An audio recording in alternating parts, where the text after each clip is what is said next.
చూడండి, ఇవాళ ప్రియాంక గారు ఆల్ ఇండియా జనరల్ సెక్రటరీ కావడం ఒక నూతన ఉత్సవం. కేవలం కాంగ్రెస్ కార్యకర్తలే కాదండి, కాంగ్రెస్ అభిమానులు ఎవరు అడిగినా ప్రియాంక ఎప్పుడు వస్తుంది, ప్రియాంక రావాలి, ప్రియాంక వస్తే కాంగ్రెస్కు ఊపు వస్తుంది అన్నారు.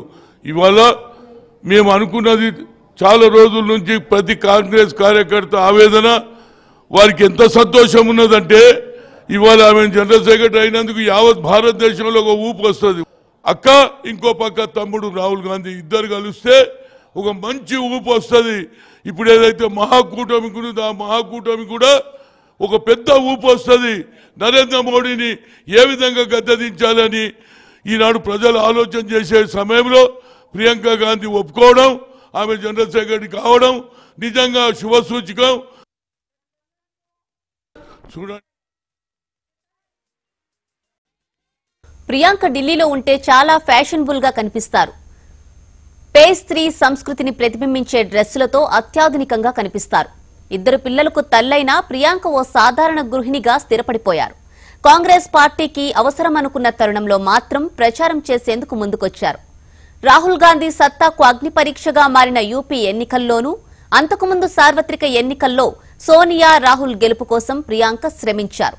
నెలల తరబడి యూపీలోనే మకాం వేసి ఇంటింటికి వెళ్లి మరీ ఓట్లు అభ్యర్థించారు.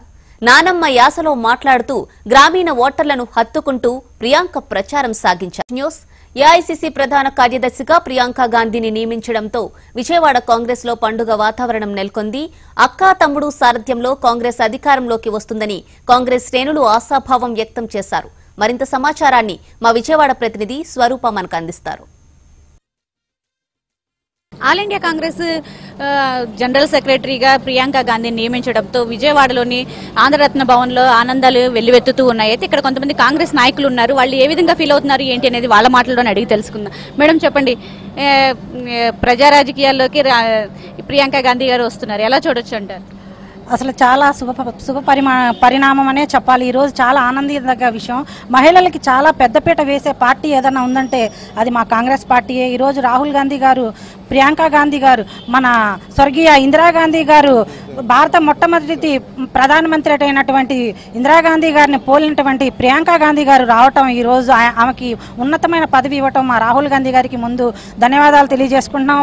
సార్ మీరు చెప్పండి, కాంగ్రెస్ అనగానే కుటుంబ పాలన అనేసి ఒక విమర్శ అయితే వస్తుంది. ఇప్పుడు ప్రియాంక గాంధీని నియమించడంతో అది నిజమని అనుకోవచ్చా?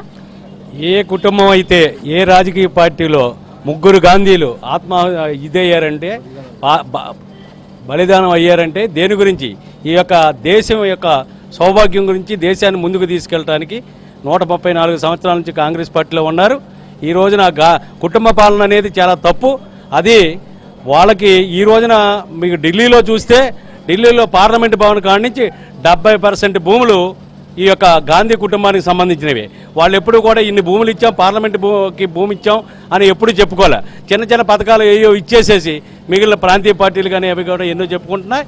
అట్లాగే ఈ రోజున మీకు వచ్చేప్పటికీ ఈ మన ప్రియాంక గాంధీ గారిని జనరల్ సెక్రటరీ ఉత్తరప్రదేశ్ ఇస్తామనేది మా ఏఐసీసీ ప్రెసిడెంట్ గారు రాహుల్ గాంధీ గారు చాలా మంచి పని చేశారు.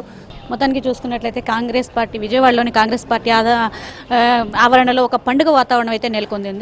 అంటే రాహుల్ గాంధీ అయితే ఇప్పటివరకు రాజకీయాల్లోకి వచ్చారు, బట్ ప్రియాంక గాంధీ కూడా రావాలని కాంగ్రెస్ శ్రేణులంతా కూడా కోరుకున్న నేపథ్యంలో ఆవిడ్ని వాళ్ళ జాతీయ పార్టీలో కార్యదర్శిగా నియమిస్తూ ఉత్తర్వులు జారీ చేయడంతో ఇక్కడ ఉన్నటువంటి కాంగ్రెస్ పార్టీ శ్రేణులంతా కూడా ఆనందాన్ని వ్యక్తం చేస్తున్న పరిస్థితి అయితే కనిపిస్తుంది. అయితే రాబోయే రోజుల్లో ఆవిడ పనితీరుతో దేశానికి రాహుల్ గాంధీ ప్రధాని అవుతారని కూడా ఇక్కడ ఉన్న నాయకులంతా కూడా ఆశాభావాన్ని వ్యక్తం పరిస్థితి అయితే విజయవాడలో కనిపిస్తోంది.